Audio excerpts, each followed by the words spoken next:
If I handed you a block of steel and a block of glass and asked you to choose a weapon for war, you would pick the steel, wouldn't you? Steel is tough. Steel is reliable. Glass is fragile. It shatters. It breaks.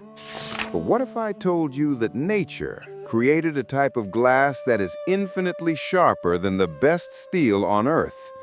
A material so sharp it can slice through muscle fibers at the molecular level. The Spanish conquistadors wore the strongest steel armor in Europe. They thought they were invincible, until they met a weapon made of wood and rock that could chop the head off a horse with a single swing. Welcome to Julian's Awesome. Today, we enter the volcano. Imagine a civilization at the peak of its power. The Aztec Empire. They built pyramids that touched the sky. They studied the stars with mathematical precision. But they had a strange limitation. They had no iron. They had no bronze. Technically, they were living in the Stone Age. But the Aztecs lived on top of a ticking bomb time, the Sierra Madre volcanic belt. And from the frozen blood of these volcanoes, they found their steel. They called it Itztli. We call it obsidian. Obsidian is not a rock. It is volcanic glass, formed when lava cools so instantly that it cannot form a crystal structure.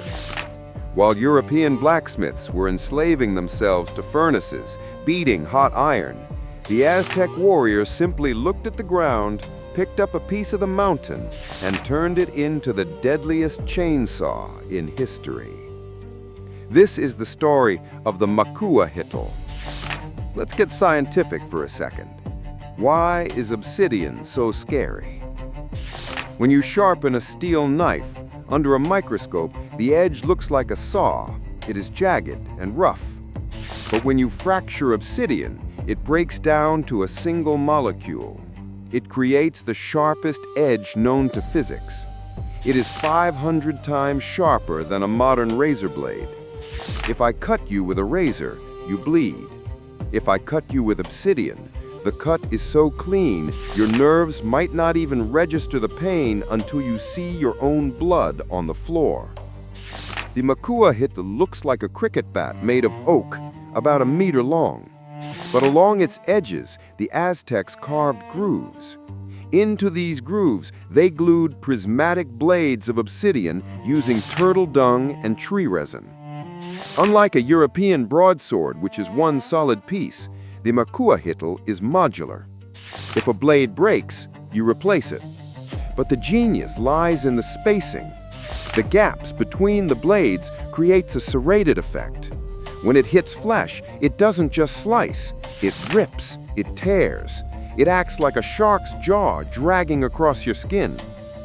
Now compare this to the Japanese katana or the European longsword. Those weapons were designed to kill quickly, to stab the heart, to end the fight. But the Aztec warfare was different. They engaged in flower wars. They didn't want to kill you on the battlefield. That was a waste. They wanted to capture you alive, to sacrifice you to the sun god later. The Macuahuitl was blunt enough to knock you unconscious with the flat side, but sharp enough to disable your arms and legs with the edges. It was a tool of calculated torture, not instant mercy. You might think, Julian, it's just glass. If it hits armor, it shatters. And you were right, it does shatter. But the Aztecs didn't aim for the armor. Let's travel to the Noche Triste, the Night of Sorrows, 1520. Hernan Cortez and his men are fleeing Tenochtitlan in the rain. They are weighed down by stolen gold. The Aztecs ambush them on the causeway. A historical account describes a shocking scene. A Spanish rider charges at an Aztec eagle warrior. The horse is a terrifying beast to the natives, a monster of speed and muscle. The warrior stands his ground. He raises the Macuahuitl. He doesn't swing it like a sword. He swings it like a baseball bat. The impact is horrific. The chronicles state that the blade cut through the horse's neck entirely. The head of the beast was left hanging by a flap of skin. Imagine the physics required to do that, the velocity, the sharpness, to cut through thick muscle, windpipe, and spine bone in one blow. The Spanish stopped mocking the stone weapons after that night. The Macuahuitl teaches us a brutal lesson about nature. We tend to think that advanced technology means smelting metal, circuits, and gunpowder. But the Aztecs prove that if you understand the geometry of a stone, you can create a weapon that rivals the finest steel in Toledo, Spain. Nature provides everything you need to destroy. However, the weakness of the Macuahuitl was the same as its strength.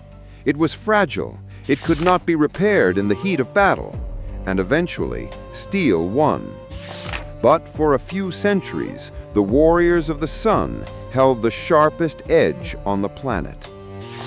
If you want to see more weapons forged from the wrath of nature, hit that subscribe button for Julian's arsenal.